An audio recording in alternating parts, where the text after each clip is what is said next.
सुनीता बुद्धिराज की कविताओं पर आधारित अपनी काव्य नाटिका प्रश्न पांचाली मंच पर प्रीता माथुर ठाकुर, संगीत आमोद भट्ट, प्रकाश नियंत्रण नितिन, संगीत नियंत्रण अमन गुप्ता, निर्देशन नियोजन दिनेश ठाकुर।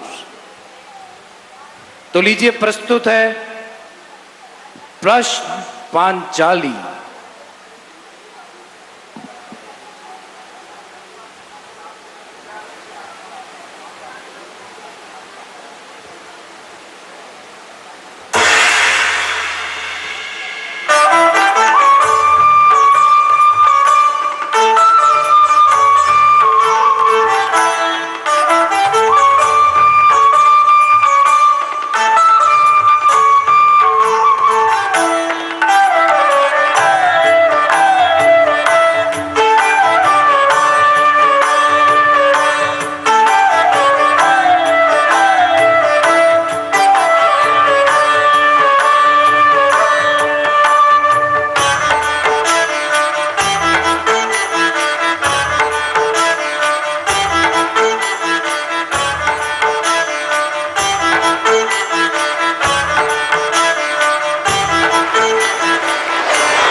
रजत पेटिका के छिद्र में से छन कर आती चंद्र किरणों की शीतलता तुम्हारे ताप को कम करे। तुम सूर्य पुत्र हो, तुम्हारा ताप जब भी तुम्हारे मन को उत्ताप से भरेगा तो जन्म की पहली रात्रि को मंजुषा में से झांकती चांदनी तुम्हें जन्म जन्मों के उत्ताप को सहने की शक्ति देगी। मेरे कौमार के स्पर्श से रजत पुंज के स्वामी ने तुम्हें रचा है। मुझ में नहीं है साहस एक भी प्रश्न भरी दृष्टि का सामना करने का। आता है हे पुत्र, मैंने अपने शूद्र स्वार्थ के लिए तुम्हारे प्रेम को बलि चढ़ाया है। क्षमा करो तुम मुझे, मैं तुम्हें अपने स्नेह से वंचित कर रही हूं पुत्र।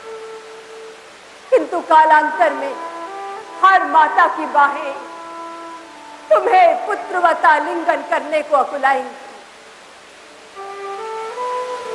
जाओ पुत्र, अपनी यश की ध्वजा फहराने के लिए तुम्हें किसी पिता अथवा माता के नाम की आवश्यकता नहीं है। तुम स्वयंभू बनो। ये शापित कुंती ही तुम्हें आशीर्वाद देती है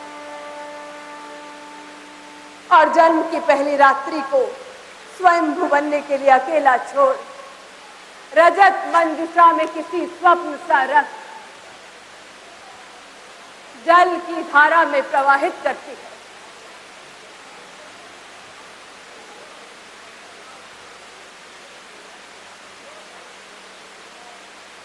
कितना कुछ व्यतीत हो गया इतने वर्षों में। मुनि दुर्वासा का वरदान कितनी ही बार शापित होकर मुझ पर फलित हुआ है। मेरे ये पुत्र किसके हैं? जब इनके ही पिता इनके अपने नहीं, सूर्य पुत्र को क्यों त्याग किया था मैंने? अपने कौन से सम्मान की रक्षा के लिए? और प्रथम पुत्र को जन्म देने की रात्रि को उस अबोध शिशु से क्षमा याचना करने के अनेक वर्षों उपरांत भी मेरा मन स्वयं को क्षमा नहीं कर पाता है। आज मैं बार बार अतीत में लौट रही हूं। वर्तमान में अपनी ही दृष्टि का सामना करने में असमर्थ मैं अपने कृत्यों का औचित्य ढूंढती हूं। मुनि दुर्वासा का वरदान, फिर कौतूहलवश देवता शिरोमणि सूर्य को समर्थन। फिर महाराज पांडु का पाणी ग्रहण, फिर धर्म वायु इंद्र का वरण। सोचती हूँ महाराज पांडु को कुपित मुनि का शाप मेरे द्वारा देवताओं को आहूत करने का कोई बहाना था, या फिर मेरी कामातुर देह को शांत रखने के लिए परिस्थिति जन आवश्यकता का बस नाम भर दे जाना था। पीछे मुड़कर देखने पर ग्लानि से भर उठता है मन।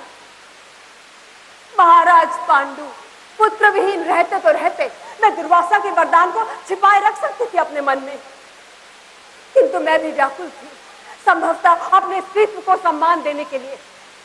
मेरी देह बार बार पुरुष स्पर्श को अकुलाती थी, और प्रथम बार सूर्य की स्पर्श मात्र की स्मृति से मेरी रोमावली सिहर सिहर जाती थी। इसीलिए बारंबार मैंने बुलाए देवता, उनके संसर्ग से जन्मे पुत्र, और कहलाती रही उन्हें पांडु। ये मैंने क्या किया देव? अपनी पिपासा को कुल की परंपरा का नाम दे दिया। यदि उस समय रोका होता स्वयं को, तो नहीं आती आज ये असमंजस की स्थिति कि क्या उत्तर दूंगी युधिष्ठिर को, जब वो द्रौपदी को पीछे खड़ा कर द्वार के बाहर से कहेगा, माता हम भिक्षा लाए हैं। तुमसे कैसे कहूं युधिष्ठिर, पुत्र अर्जुन, यदि पुत्री होती मेरी द्रौपदी तो सह सकती थी उसके नेत्रों में उतरे प्रश्न। पुत्रवधू के नेत्रों में से पूछे जाने वाले प्रश्नों का कैसे उत्तर दूंगी मैं? इसलिए अर्जुन, आज मुझे तुम्हारे सम्मुख क्षमा प्रार्थी होना है। तुम्हारे द्वारा विजित कृष्णा को उसी भांति तुम सभी को सौंपना है, जैसे मैंने सौंपा था स्वयं को देवताओं के सम्मुख वर्षों पहले।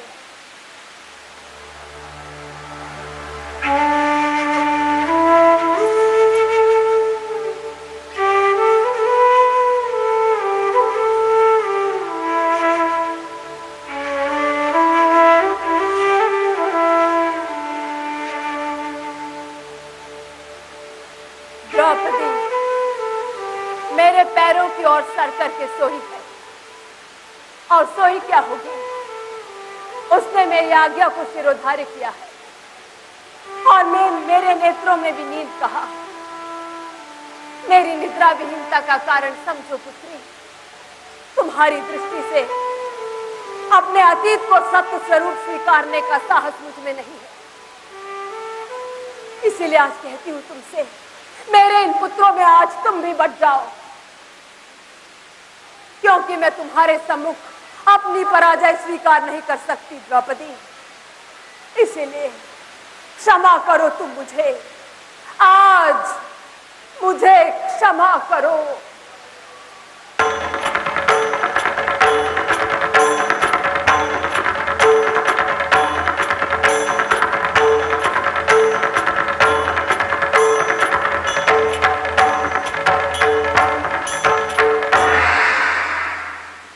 मुझे मेरा परिचय दिया भी तो किस समय माता, जब मैं अपनी परिचय विहीन जीवन की सारी घड़ियां पीछे छोड़ाया। कुछ एक क्षण है कदाचित मेरे पास पिता सूर्य की रश्मियों में से एक रश्मि बन जाने में। अपनी लज्जा को ढांपने के लिए तुमने मुझे त्यागा माता, तो अब तुम्हारे कुटुंब की लज्जा मेरी लज्जा क्यों हो? उसकी पराजय मेरी पराजय, उसकी विजय मेरी विजय क्यों? मेरी लज्जा, मेरी ख्याति, मेरा सम्मान पिता अधिरथ और मां राधा से है। उन्हीं की परंपराओं का निर्वाह करके मैं लज्जित नहीं हूं। फिर मैं किसे छुपाने के लिए तुम्हारी संकुचित लज्जा, तुम्हारी मर्यादा को अपनी मर्यादा बनाऊं? मैं तुम्हारे लिए प्रिय नहीं था माता, सबसे बड़ा पुत्र होने पर भी नहीं, विमाता माद्री के पुत्रों जितना भी नहीं, छोटे अर्जुन जितना भी नहीं। अन्यथा मेरे जन्म से पहले तो महाराज पांडु को युधिष्ठिर के जन्म से पहले मेरे नाम से अवगत करा सकती थी। मैं तुम्हारे लिए लज्जा का कारण ही बना रहा मैं पाप ही तुम्हारे लिए। फिर अब मेरे तुम्हारे पास लौटने में जीवन भर के संचित तुम्हारे तथाकथित पुण्यों का क्षय क्यों हो? और तुम्हारे पास लौटना मेरी विवशता, मेरा परिचय क्यों हो?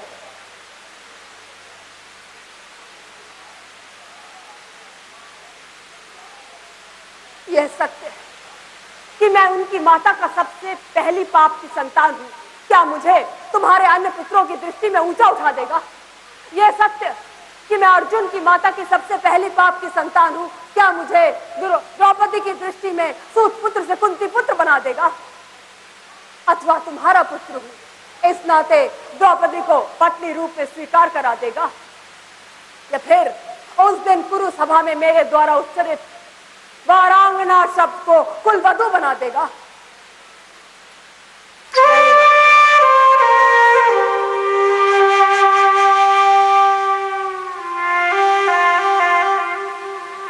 मैं सूतपुत्री हूं, यही मेरा सत्य है। पिता धीरथ और मां राधा का पुत्र हूं। अवश्य मैंने द्रौपदी की दृष्टि में अपने लिए स्नेह का एक बिंदु खोजने का प्रयास किया। मुझे खेद है माता, वो असफल प्रेम उस दिन कुरु सभा में वारांगना शब्द मुखरित हुआ। आज इस मोड़ पर जब तुम मुझे अपना नाम देने आई हो, तो मेरे लिए किसी नाम का कोई अर्थ नहीं रहा। ये तो संयोग था कि इस पल तुम्हें मेरे समीप आना था और समीप आकर तुम्हारे अपने सत्य से अवगत कराना था। मुझे मुझी से दूर ले जाना था, किंतु मैं और नहीं जानना चाहता सत्य। तुमने मेरा परित्याग किया केवल इस कारण मैं तुमसे घृणा नहीं कर सकता, मैं तुमसे प्रेम भी नहीं कर सकता, किंतु क्योंकि तुम्हारे कारण इस संसार के सत्य को देख रहा हूं, अतः आभारी हूं। जन्मा हूं तुमसे, तुम्हारा रुधिर मेरी शिराओं में प्रवाहित है। तुमने सदैव भविष्य की ओर देखा है माता। यदि पुत्र हूं तुम्हारा, तो आगे बढ़ना भी मेरा ही धर्म है और पीछे मुड़कर न देखना मेरी नियति। अतः आज भी मुझे परिचय विहीन ही रहने दो। अश्व नदी का वेग हूं, मुझे बहता ही रहने दो।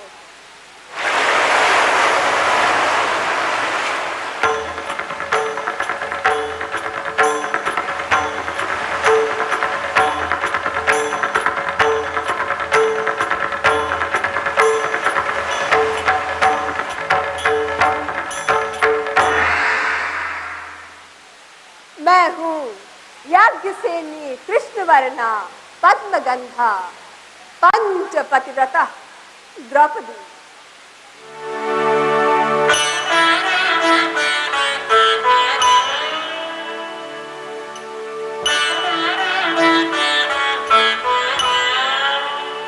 कर्ण, वारांगना कहकर आहत मत करो तुम मुझे, क्योंकि यदि मैंने भी वाक्य बाण छोड़ा तो तुम भी छटपटाओगे और मेरी ही भांति समय से प्रश्न भी न कर पाओगे। तुम धैर्यवान हो कर्ण, शक्तिशाली परमवीर, सुदर्शन गंभीर। मेरे पांचों पति भी विलक्षण, एक है धैर्यवान, एक महाबली, एक परम सुख चतुर कृष्ण सखा, एक नैनाभिराम और एक समुद्र से भी अतः। किंतु मेरे उद्दाम यौवन की सभी धाराओं को अपने भीतर मोड़ पाता ऐसा संपूर्ण पुरुष इनमें से कौन था? कर्ण, यज्ञ की आहुतियों से जन्मी मैं, परम तेजस्वी द्रुपद कन्या, मेरी अजस्र आकांक्षाओं, अपेक्षाओं, उत्कंठाओं और संवेगों को अपने भीतर धारण कर पाता ऐसा कौन सा पुरुष था पूर्ण?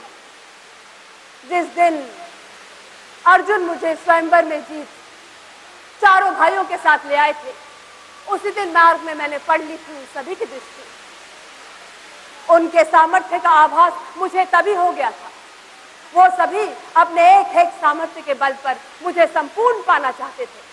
तुम ही बताओ कौन, किसे अधिकार था अपने आंशिक समर्पण के साथ यज्ञ के संपूर्ण शेष को पाने का, अपनी एक ही अंगुली के बल पर मेरा पानी ग्रहण कर जाने का? इसीलिए समझो कर्ण, मेरे पांचों पति 5 नदियों की धारा है।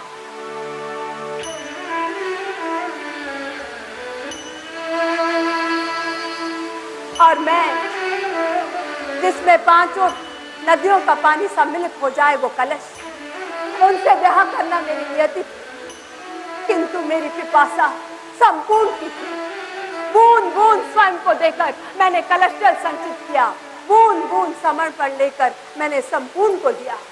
वारांगना मत कहो मुझे कर्ण, अन्यथा मैं भी तुमसे प्रति प्रश्न कर सकती हूँ कि सर्व गुणों के स्वामी तुम सुपुत्र क्यों हुए?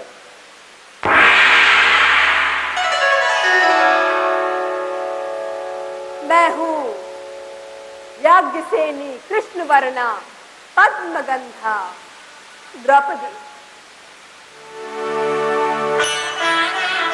तुम भी तो सूर्य के समान तेजस्वी हो कर्ण, इसीलिए वारांगना कहकर उफ आहत मत करो तुम मुझे।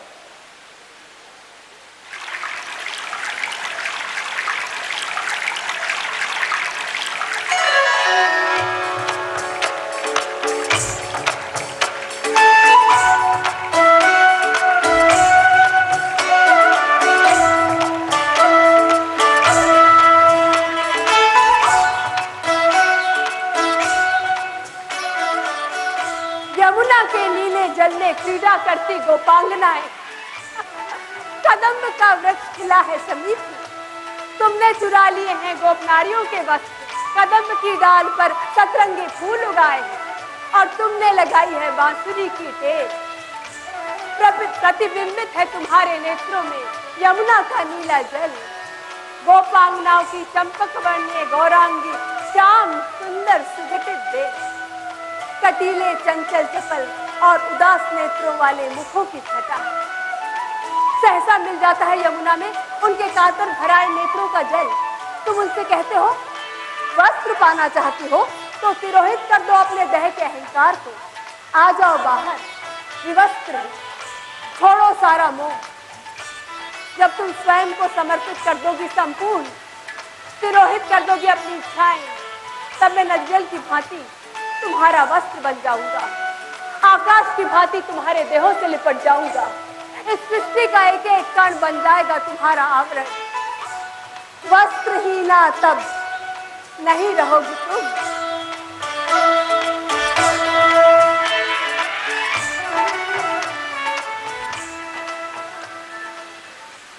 वस्त्रहीना तब नहीं रहोगी तुम। मैं बैठी हूं कौरवों के राजभवन के एकाकी कोने में आज, रजस्वला।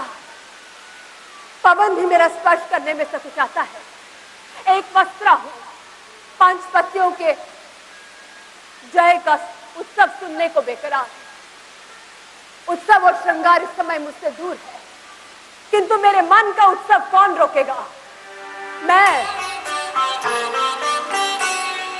पांडवों की राजधानी कौरवों के राजभवन के एकाकी कोने पर अपने ललाट पर बने रक्ता बिंदु का स्वागत करूंगी। कान लगे सभागार की ओर, हृदय में उठते विप्लव के कारण द्यूत सभा का शोरगुल सुनाई नहीं देता। पश्चात में प्रतिहारी के आने की समाचार अवश्य मंगल होगा कि कानों में विष घोलते शब्द है। मुझे बुलाया है सभा में तुरंत इसी रूप में एक वस्त्रा। रजस्वला हूं तो क्या, अब मैं कौरवों की दासी हूं।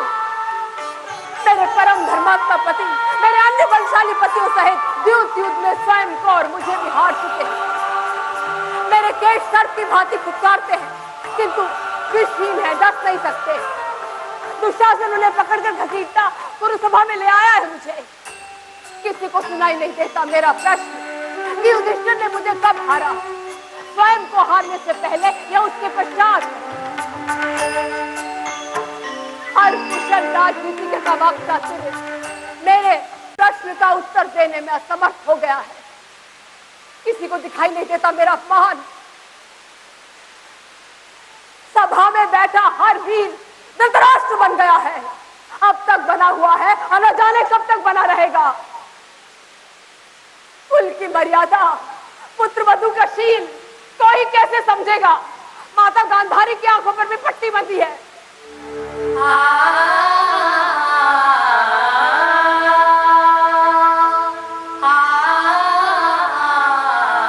कृष्ण यहाँ नहीं आज, नहीं है कहीं भी आसपास कदम्ब का वृक्ष। मेरे राजरानी होने का अहंकार भी इस समय मेरे पास नहीं है। मैंने अपनी मर्यादा तुम्हें समर्पित कर दी सखा। अब इच्छा हो तो अपनी कृष्णा को विवस्त्र होती देख बांसुरी फूको, या फिर उसके देह के चारों ओर आकाश से लिपट जाओ। तुम मुझे स्वीकार करो कृष्ण, तुम मेरे अहंकार को भी स्वीकार करो। क्या तुम्हारी यमुना में केवल गोपांगना ही अपनी दुर्बलता का विसर्जन कर सकती है? ना सही, यहाँ यमुना का नीला जल। मैंने तुम्हारी अंतः सलीला में अपने समस्त मनोमाल्य को विसर्जित किया कृष्ण। अब इस विवस्त्र होती देह की लाज भी तुम्हारी ही है। लो, मैं नदी जल बन तुम्हारी यमुना में मिल गई। लो, मैं हवा बन तुम्हारे आकाश में मिल गई। विगलित हो गया है मेरा अहम, मेरा दर्प अभिमान। आओ प्रभु, मैंने पंचपतियों की हृदय स्वामिनी होने का भाव भी तुम्हारे चरणों में समर्पित किया।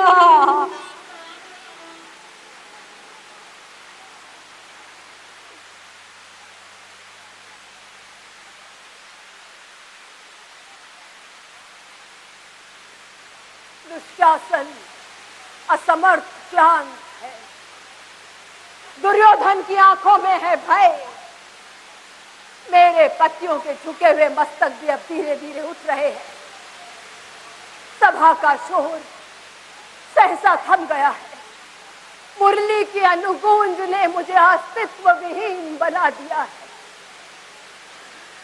आज समझ पाई हूँ कृष्ण, तुम केवल समर्पण चाहते हो मान का, केवल तिरोहन चाहते हो अहम का। फिर यमुना पास में बहे न बहे कोई अंतर नहीं पड़ता। कदम निकट में फूले न फूले कोई अंतर नहीं पड़ता।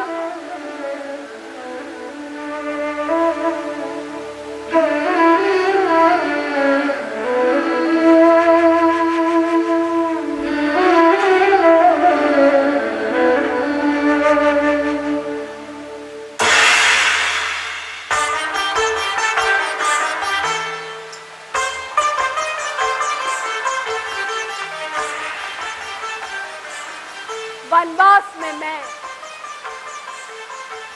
पंचपतियों की हृदय स्वामिनी, धर्म वायु इंद्र और अश्विनी कुमारों के परम तेजस्वी पुत्रों के हृदय के विस्तृत साम्राज्य की अधिष्ठात्री, अपने नितांत एकाकीपन में छोटे से नंदग्राम के ग्वाल पुत्र तुम्हें क्यों स्मरण करती हूँ कृष्ण।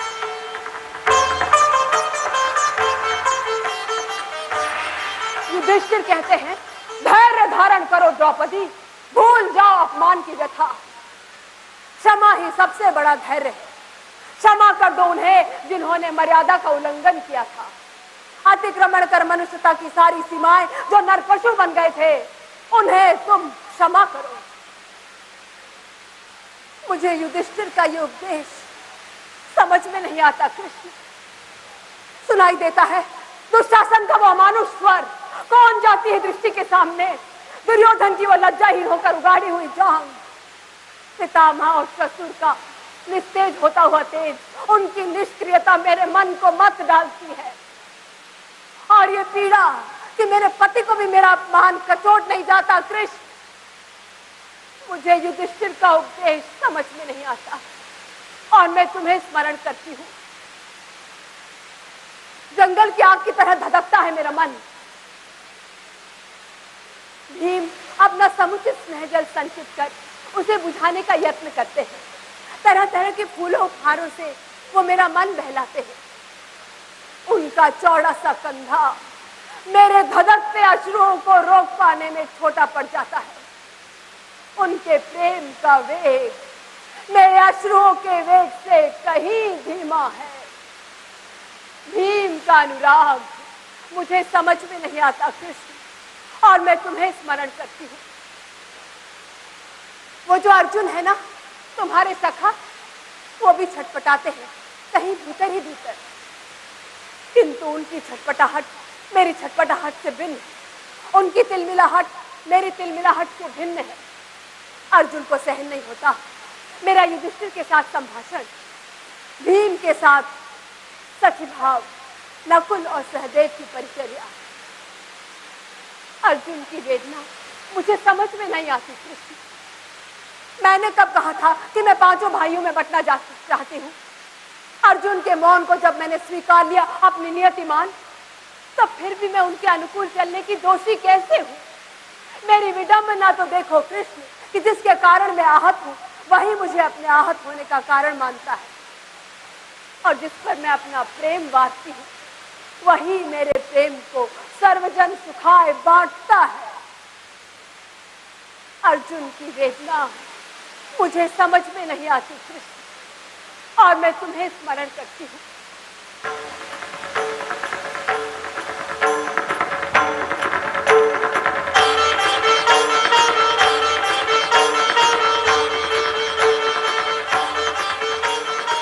नकुल की अश्वशाला के सर्वश्रेष्ठ अश्व स्थान संसार के किसी भी स्थान पर पहुंच सकते हैं।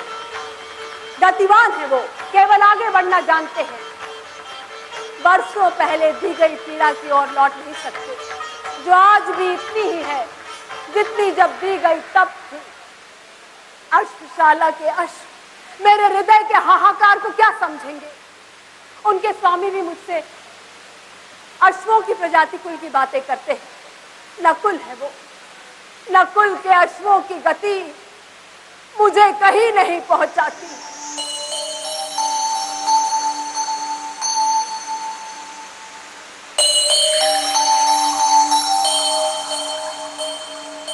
सहदेव का अंक गणित और तारांगण की भाषा में क्या जानूं?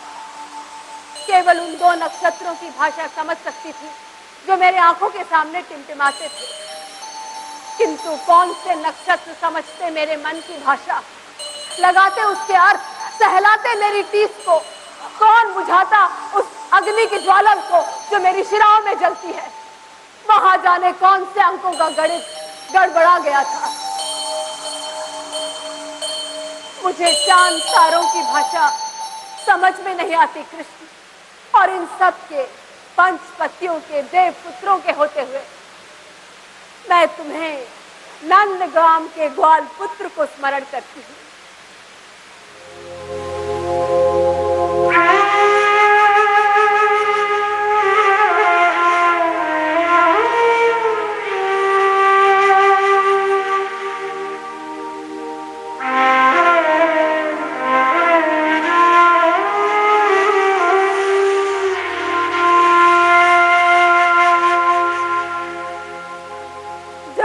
आभास हुआ है अर्जुन कि अब तुम्हारी दृष्टि की लौ मुझे देखकर नहीं कांपती, और तुम्हारे अधर मेरा नाम पुकारने को विचलित नहीं होते।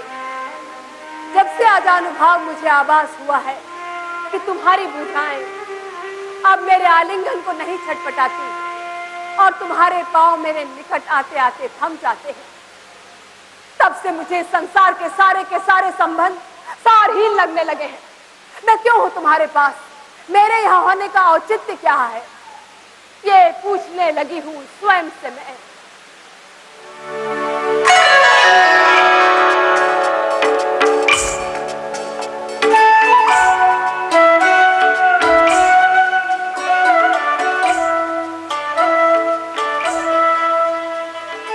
मैं अपनी दहकती पद्मगंध को अपने ही नासिकाओं में भर लेने का प्रयास करती हूँ, जैसे कभी तुम करते थे। नीले पुष्पों की वेणी गूंथ अपने केशों में धारण करती हूँ, जैसे कभी तुम करते थे।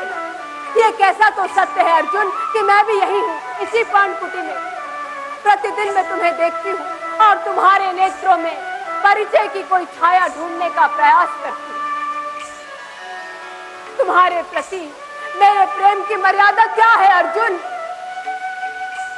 हृदेश्वर, तुम नहीं जानते होगे, युधिष्ठिर, भीम, नकुल और सहदेव के साथ सहवास के उन वर्षों में भी मुझे तुम्हारा स्मरण हुआ था। शैया पर उनके साथ मेरा मन खो सा जाता था। कक्ष की दीवारों को पार कर मेघमालाओं के साथ उड़ता हुआ तुम्हारे हृदय के थपाट पर थाप देता था। तुम उसे सुनते थे अर्जुन?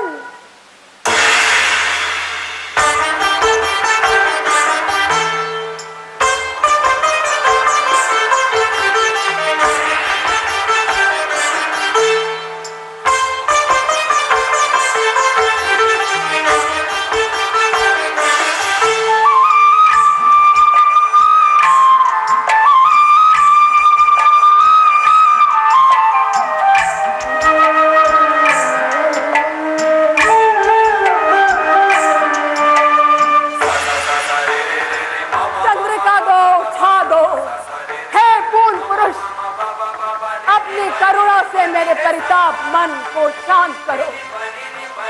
नितांत शक्त समर्थ तुम्हारे प्रति विनत है, किंतु दग्ध हुई ईर्ष्या से जल ही रहा हूं मन ही मन द्रौपदी पर। जैसे खो बैठा हूं अपना अधिकार, स्वयं ही उसकी मर्यादाओं को तोड़ प्रेम की सीमाओं से बाहर भेज। आज मैं छटपटा रहा हूं भाइयों को उसके साथ परिहास करते देख। क्यों नहीं द्रौपदी तुमने किया प्रतिकार? मेरी कापुरुषता को ढोना तुम्हारे लिए अनिवार्य कहा था। बड़े भाई के कथन और मां की अजाने में दी हुई आज्ञा को भी शिरोधार्य करना तुम्हारे लिए आवश्यक नहीं था प्रिय। याज्ञसेनी, मैंने तुम्हारे नेत्रों में तुम्हारे विद्रोह को देखा है तुम्हारी क्रोध की अग्नि को। सर्प की भांति फुटकारते अपने केशों को तुमने हाथों से खोलते हुए देखा है मैंने। दुर्योधन दुशासन के प्रति तुम्हारा धिक्कार, शीतकार तुम्हारे हृदय का, कर्ण के प्रति तुम्हारा रोष मैंने देखा है पांचाली। आज जब मैं ईर्ष्या की अग्नि में तपकर भस्म सा होता जा रहा हूं, उस दिन तुम्हारा वो क्रोध कहा था। क्यों नहीं किया तुमने प्रतिकार अन्याय का? मैंने तुम्हारे नेत्रों में तुम्हारी वेदना को देखा था। तुम्हारी कातर दृष्टि मुझे सहायता के लिए पुकार रही थी। तुम्हारी पलकों पर देखा था मैंने अपने लिए झलकता हुआ। उस दिन द्रौपदी, यदि मैंने स्वीकार लिया होता तुम्हारे उस समर्थन को, तो ईर्ष्या से सुलग गई मेरी हथेली पर पुष्पांकुरी जल न गई होती। मैं चुराई हूं नेत्र कृष्णा से, क्योंकि उसकी दृष्टि का सामना करने में असमर्थ हूं।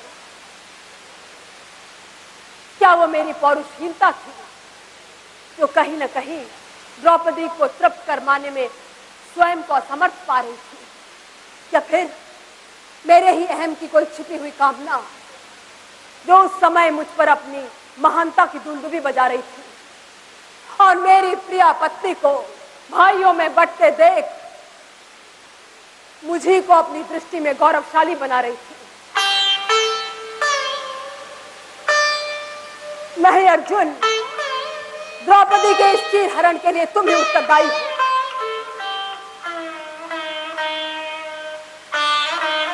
इतिहास आज स्वयं को दोहरा रहा है और मेरा पौरुष पुरुषों की भांति मत मस्तक सिसकियां भरने का अभिनय भी नहीं कर पा रहा है। वो जो मेरे एक ही अंगुली के संकेत पर अपना सर्वस्व समर्पित करने को तत्पर थी, उस द्रौपदी की करुणामयी पुकार पर मैं अपनी करुणा भी उसे नहीं दे पा रहा हूं। कृष्ण, तुम तो नयामक हो, संभव हो तो मेरी हथेली को उसकी अपनी उष्णता में भस्म हो जाने से बचा दो। संभव हो तो मेरी कृष्णा को अपनी करुणा की छाया ही उड़ा दो। ये कैसा है मन, जब अपने ही कृत्यों पर चल रहा होता है तो अपने ही प्रियजनों को भस्म कर देना चाहता है। एकाकी रात्रियों में, वृक्ष की छाया में, जब चंद्रमा की किरणें भी मेरे मन को दग्ध कर जाती हैं, तब मैं पुनः तुमसे कहता हूं, हे पूर्ण चंद्रमुख, चंद्रिका दो, छा दो। संभव हो तो अपने मोरपंख की हवा से मेरा परिताप हर लो।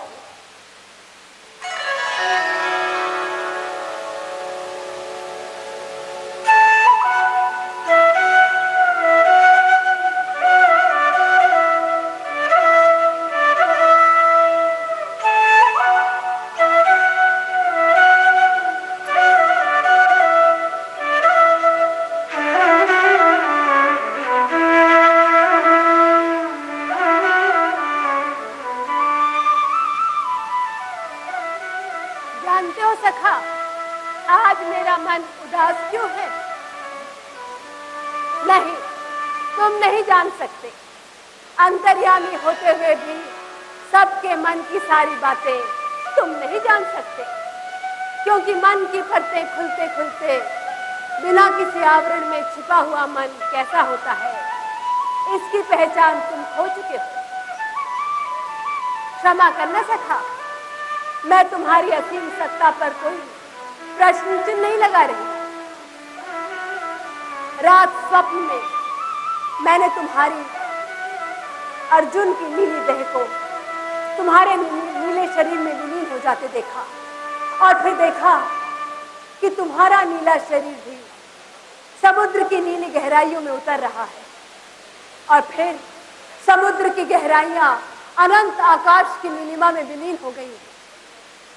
तुम लीला पुरुष अनेकानेक स्त्रियों के समीप होते हुए भी केवल राधा के ही कैसे हो, और मैं कृष्णा पंचपतियों की हृदय स्वामिनी केवल अर्जुन के चरणों में अपने समर्पण की अंतिम परिणति मानती हूँ। और अर्जुन भी तो दिशाओं के हर कोने में विद्युत पृथ्वी की भांति अपने प्रेयसियों के हृदय का साम्राज्य का स्वामी होते हुए भी मुझसे क्यों आंखें फिराए घूमते हैं। अर्जुन, यहां वन में पथरीले कटीले राजमार्गों पर चलते समय मुझे तुम्हारे साथ वनागमन का वो पहला दिन याद हो आता है, जब तुमने मेरे पांव में चुभे कंटक को अपने हाथों से निकाला था। मैं अपने पांव को वहीं वहीं सहलाती हूँ, और मुझे तुम्हारे उस प्रथम स्पर्श का आभास हो आता है। चित्रांगदा, उल्लूपी, सुभद्रा आदि पत्नी प्रेयसियों के निकट क्या कभी भी तुम्हें मेरा स्मरण होता है? जब तुम युद्ध में धनुष की प्रत्यंचा चढ़ा लक्ष्य साधते हो, तो क्या कभी भी स्वयंवर के उस दिन का लक्ष्य भेदन तुम्हारे स्मृति पटल पर उभरता है, जिसका अंतिम उद्देश्य मेरे उद्दाम निर्दोष यौवन का वरण था? नित्य सहती हूं मैं लोगों के नेत्रों में तिर्यक रेखा सा उभर आने वाला तिरस्कार। लोग प्रत्यक्ष में कुछ नहीं कहते, किंतु मैंने उनके नेत्रों में प्रश्न देखे हैं, और अब मैं स्वयं से प्रश्न करने लगी हूं कई बार। अर्जुन, तुमने तो अनेक देशों का भ्रमण किया है, तनिक कहो तो शहर के अट्टालिकाओं के झरोकों में से झांकती जाने कितने पुरुषों की मर्म व्यथा सहलाती वो नारी वारांगना क्यों है, और स्वयं को 5 पुरुषों में बांटने वाली धर्मराज युधिष्ठिर, पंचपतियों की अंकशायनी द्रौपदी मैं कुलवधू क्यों कहलाती हूं? मैं अपनी संपूर्ण व्यथा साथ ही साथ प्रेम की अटल गहराइयों में उतरने के बाद पहले ही दिवस की भांति आज फिर स्वयं से प्रश्न करती हूं कि कृष्ण मेरे सखा है और तुम कृष्ण सखा मेरे हृदयेश्वर, फिर भी मेरे मन का हाहाकार अशमित क्यों है, और मेरे सारे के सारे प्रश्न इतने वर्षों से अनुत्तरित क्यों है?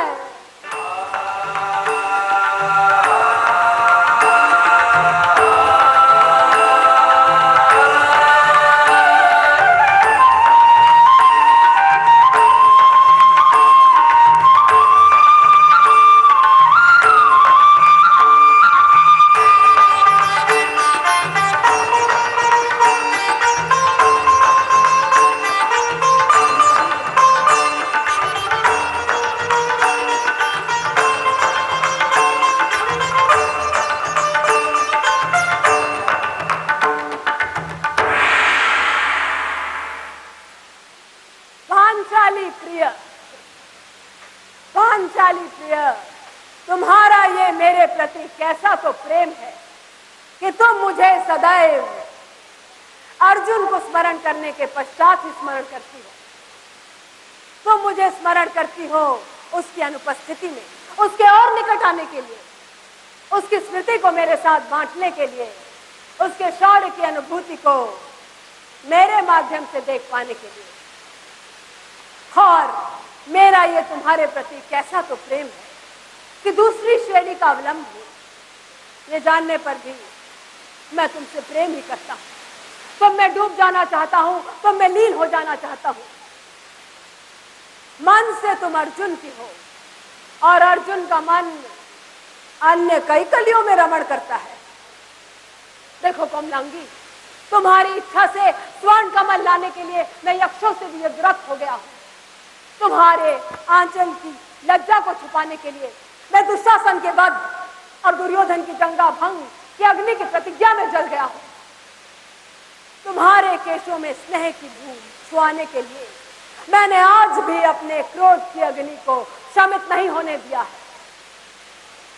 मेरा ये तुम्हारे प्रति कैसा तो प्रेम है कि तुम्हें ईर्ष्या की अग्नि में तपाने के लिए हिडिंबा का पानी ग्रहण भी कर लिया। अर्जुन गया है सुदूर, पुनः किसी यात्रा में, कुछ और उपलब्धियां अपने लेख में जोड़ने, कुछ और शास्त्रस्थ, कुछ और स्त्रियां, थोड़ा और वैभव।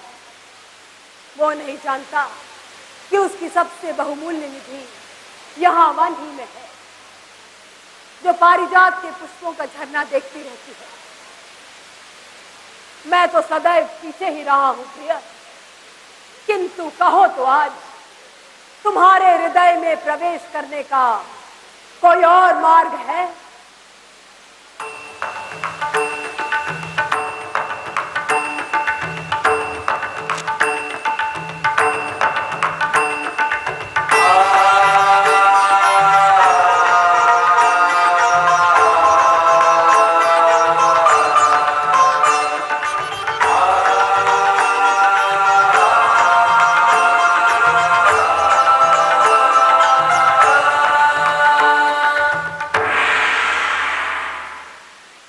पिता जन्मांध है और माता उनके प्रेम में अंधी। जब मैं जीवन भर माता पिता की अंधता की मैं पलता रहा, और यदि मैंने स्वयं अब अपनी ही नेत्रों की ज्योति बनने का निर्णय किया है, तो उसमें अनुचित क्या है? तब फिर क्यों सारे शब्दों के अर्थ मेरी वाणी का स्पर्श पाते ही विष बन जाते हैं, और मेरे ही शरीर से निकले हुए बाण बारंबार मुझे पर लौट कैसे आते हैं? उस दिन जब द्रौपदी ने मुझे अंधे पिता की अंधी संतान कहा, तब मैं तिलमिला क्यों गया था? और उससे पहले जब अर्जुन ने ब्राह्मण का वेश धर द्रौपदी को स्वयंवर में छीन लिया था, तब मैंने पराजय का अनुभव क्यों किया था? गुरु द्रोण ने जब अपनी गुरुत्व की महिमा को त्याग अर्जुन को अपना सबसे प्रिय शिष्य बनाया, तब भी मैंने अपने हृदय की पीड़ा को अपने नेत्रों से छलक जाने से रोक दिया था। मुझे पीड़ा होती है अपने बचपन की स्मृति पर। मेरी कंजी आंखों में देखते हुए मेरी माता ने मुझे कभी नहीं दुलारा।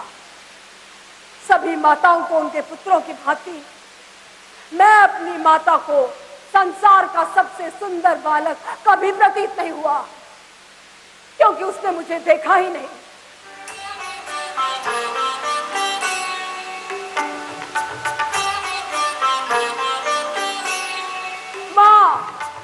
तुम्हारा अपने नेत्रों पर पट्टी बांध देना मेरा क्या कुछ छीन ले गया तुम्हें ज्ञात नहीं। मेरे मस्तक से काजल का ढिढोना, मेरे होठों की मुस्कान, मेरे आंखों से संकोच का आवरण। तुमने मुझे कभी उचित अनुचित का पाठ पढ़ा है ही नहीं माता। पिता रोते रहे अपनी जन्मांधता का रोना, और मेरा बचपन तुम्हारे प्यार को आतुर सिसकियां लेते लेते मुझसे विदा हो गया। द्रौपदी,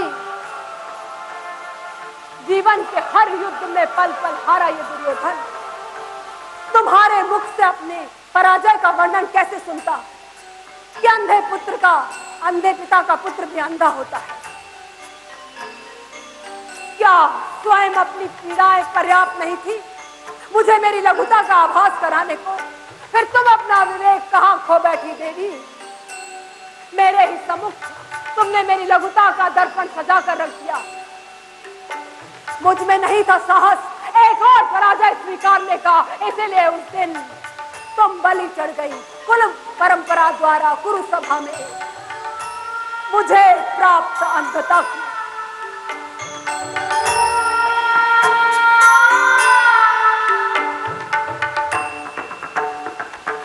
आज कुरुक्षेत्र के निकट जब इस सरोवर के जल को माया से शांत कर मैं उसके अंदर छुपा बैठा हूं, तो मैं तुमसे प्रार्थना करता हूं, हे देवी, मेरे अविवेक की अंधता को ही अपनी लज्जा को ढांपने का आवरण मान लेना।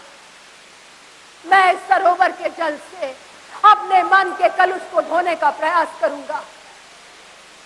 तुम्हारे सखा कृष्ण यदि दयामय है तो मुझ पर भी कृपालु होंगे, वो मुझे भी दया का दान देंगे और मैं सुपथ पर चला जाऊंगा। सरोवर का जल ऊपर से शांत है द्रौपदी, भीतर मेरा मन धू धू कर चल रहा है।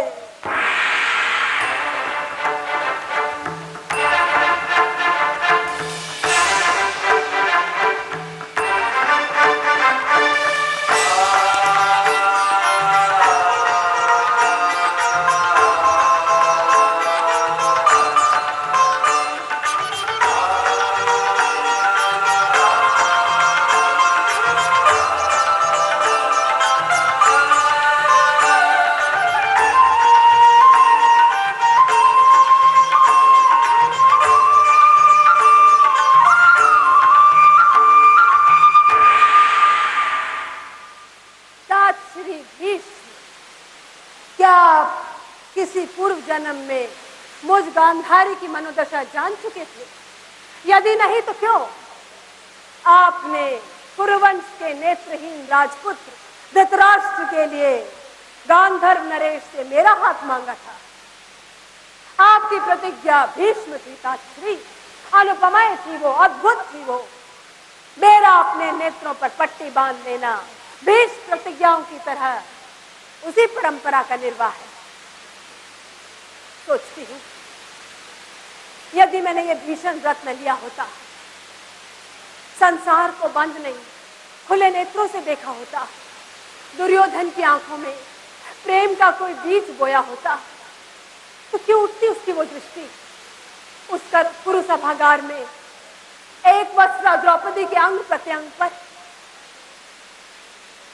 उस दृष्टि के बाणों से घायल द्रौपदी उस दिन नेत्रों से अश्रु छलकाती कैसे तो छटपटाई थी। फिर भी उस रात मेरे बंद नेत्रों में नींद उतर आई थी। कदाचित ताश्री मैं भी अंबा की भांति आपसे प्रतिकार के लिए उद्वत थी। दृष्टिहीन धृतराष्ट्र से विवाह के आमंत्रण का प्रतिकार, हस्तिनापुर को ध्वस्त होते देखूं, कदाचित मेरा भी उद्देश्य था, भ्राता शकुनी की भांति।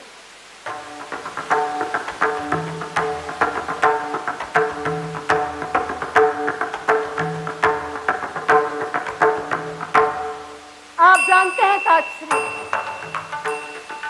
सारा का सारा हस्तिनापुर जब जल रहा है, हो रहा है व्यतीत, तब मेरे मन में कोई करुणा नहीं उपजती, शोभ नहीं होता।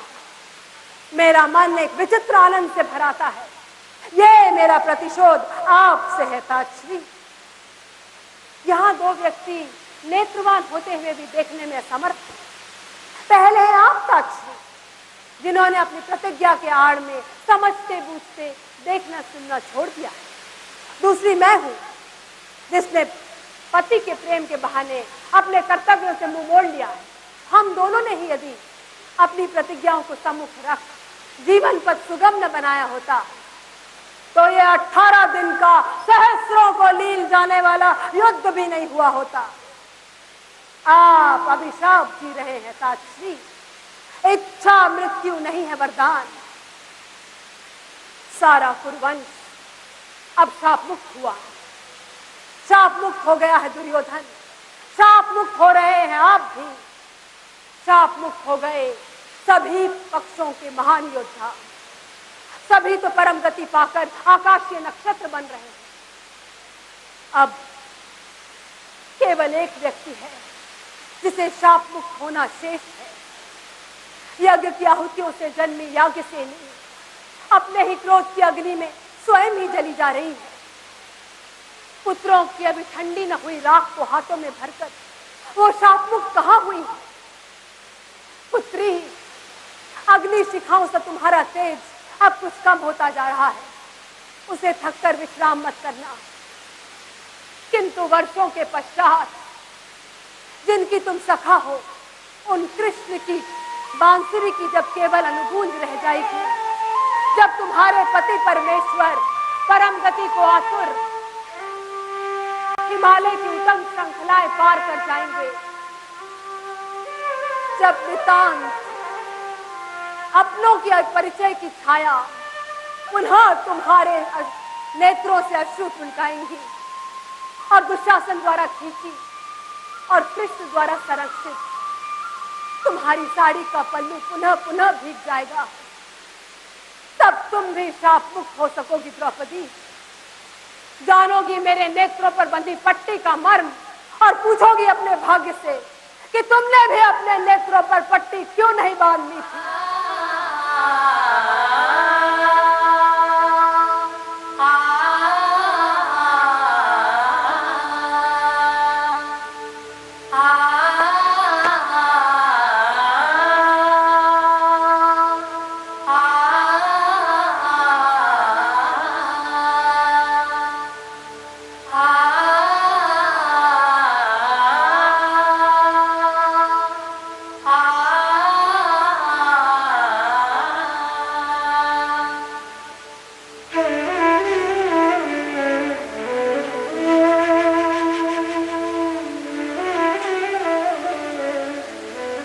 वर्षों से खुले मेरे केशों के स्थान आज मेरे कंधे पर बेड़ी गुथी। दुशासन की छाती को चीर अंजुरी भर रख भीम ने मेरे केशों को सींचा है। मेरा मन कुछ भी अनुभव नहीं करता, सब कुछ थम सा गया है। दिशाओं के ओर छोर में दारुण युद्ध के अंत से उत्पन्न एक विवश सा सन्नाटा है।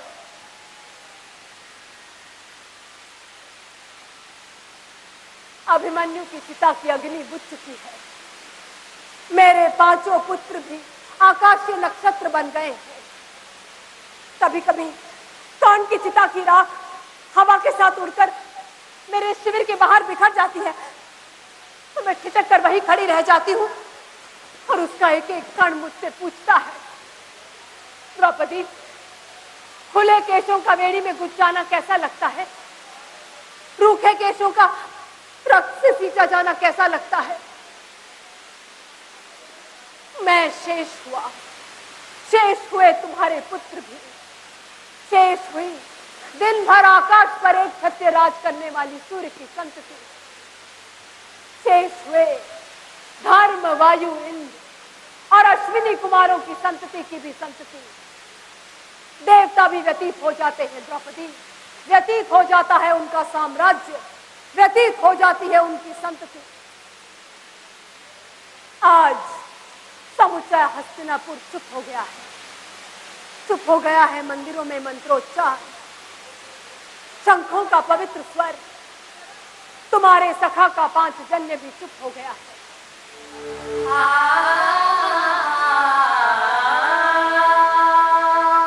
आज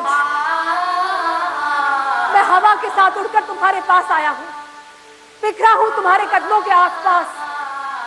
चाहो तो आज भी मुझे रौंद कर चली जाओ, मेरा हृदय छलनी कर दो अपने वाक्य बाण से, अन्यथा इतना बताती जाओ द्रौपदी, क्या तुम्हारी बेड़ी के घुसने का मूल्य उतना ही था जितना तुमने लिया? अन्यथा तुम चाहती तो अपने पुत्रों को उनके पिताओं की परिचय की छाया में रहने दे सकती थी। बताओ द्रौपदी, तुम्हारी गुथी हुई बेड़ी का मूल्य क्या है? हाँ, आज वर्षों बाद मैंने बेड़ी गुथी है। कौन की चिता की राख मुझसे कोई प्रश्न नहीं कर सकती। फिर भी एक लंबी सी प्रश्नावली सुनाई देती है। सुभद्रा की सुनी हुई गोद जाने कितने प्रश्न चिन्ह लगा रही है।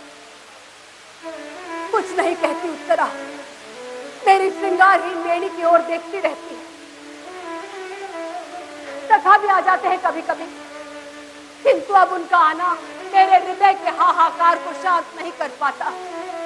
वो जो उस दिन पुरुष सभा में मेरी लज्जा का आवरण बनकर उतरे थे, आज मेरे अंतर मन की लज्जा को ढांप नहीं पाते।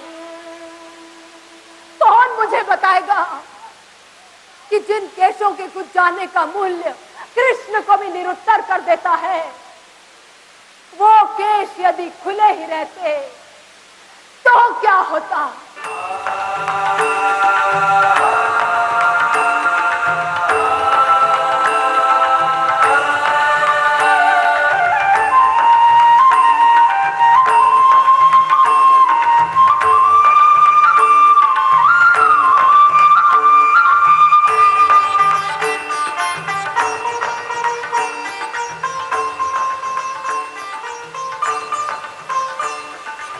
यात्रा मंगलमय हो प्रिय।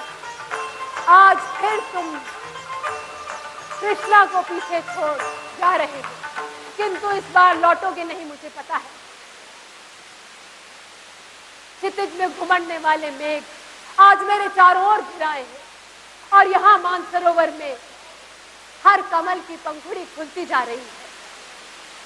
आज जब तुम अपनी अनंत यात्रा पर निकल पड़े हो, तो मैं अपने हृदय में घुमड़ने वाली सारी बातें तुमसे कह देना चाहती हूँ। मेरी प्रतीक्षा तो अनंत काल से तुम्हारे आलिंगन में डूब डूब जाने की है, और मेरी पीड़ा तुम्हारे आलिंगन में कभी न डूब पाने की। आज जब तुम अपनी अंतिम यात्रा पर निकल पड़े हो, तो मेरे मन के सरोवर का कमल व्याकुल है, और केशों के काले बादल पीठ पर छितरने को हैं, तो आश्चर्य क्यों है।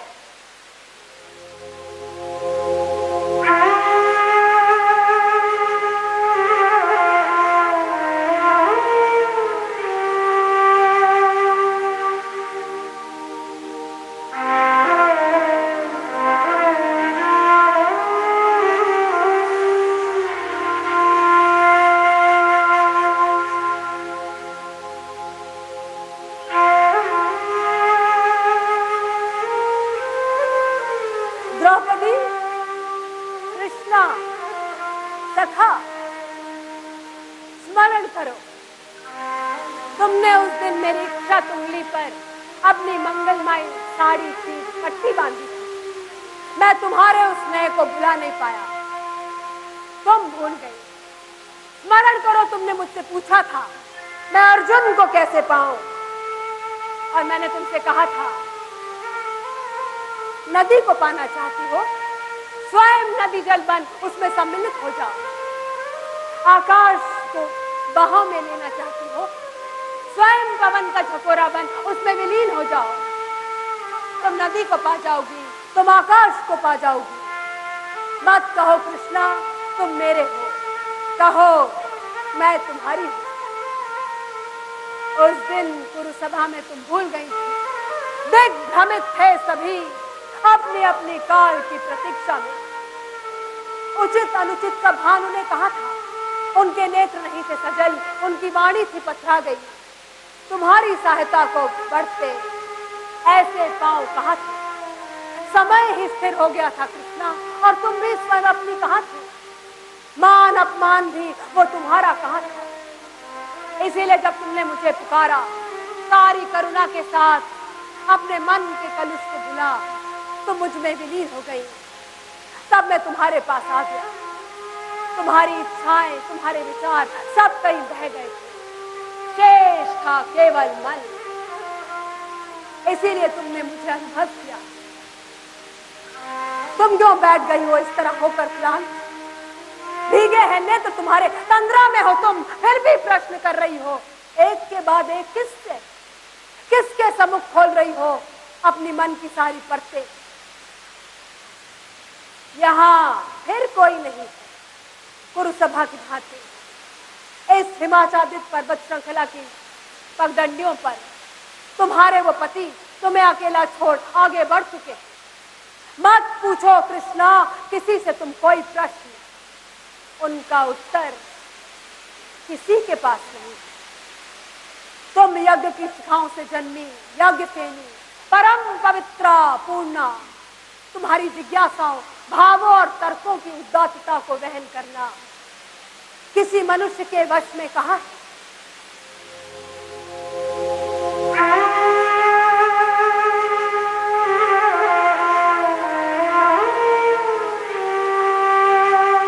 इस समय जब विगलित हो जा रहा है सब कुछ, तुम्हारे अंतर्मन का एक एक ताप हिम की भांति पिघल कर बह रहा है तुम्हारे सजल नेत्रों से। चेतना शून्य हो गई हो तुम, तो लो मैं फिर तुम्हारे पास हूं और तुम मुझे अनुभव कर रही हो। आत्मसात कर लो तुम मुझे, अपनी एक एक श्वास में भर लो तुम मुझे। तुम्हारा ये शरीर कुछ ही क्षणों में व्यतीत हो जाएगा। जब तक ये पराग बनकर हवा में बह जाए सखी, मैं तुम्हारे पास हूं।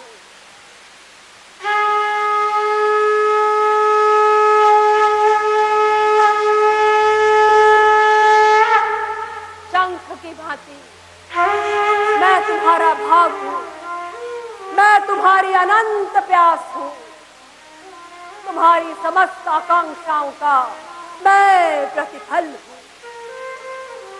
सो जाओ कृष्णा, मन को विराम दो, तुम केवल अनुभव करो। आंखें मूंद लो और देखो, मेरा पीतांबर शून्य में भी लहरा रहा है, मेरा मोर पंख तुम्हारे निकट आने को छटपटा रहा है। कान भी बंद कर लो कृष्णा और सुनो, आज मैंने केवल तुम्हारे लिए बांसुरी उठाई है।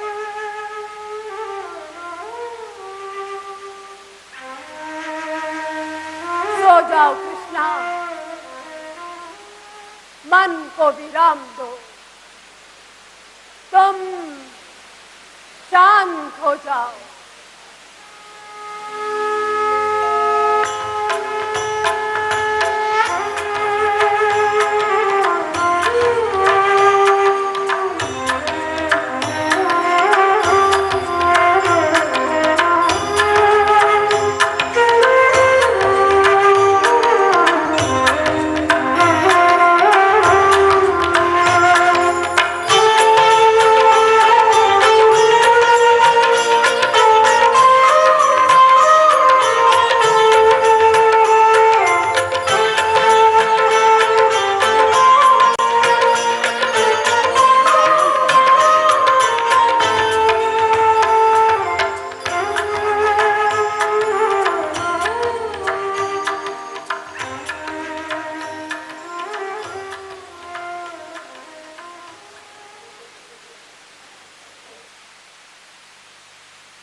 ये था प्रश्न पांचाली।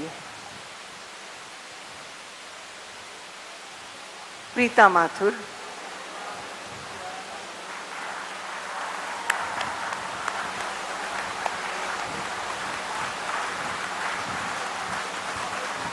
आप तो बोलो। धन्यवाद दोस्तों, बहुत बहुत धन्यवाद।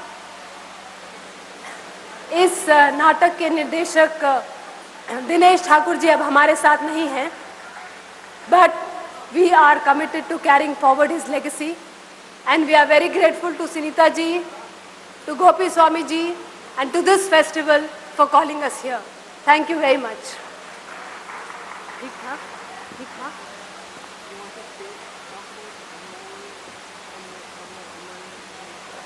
आप बोल दीजिए ना, फिर वो लोग है नहीं, आपको भी नोटिस कर दो।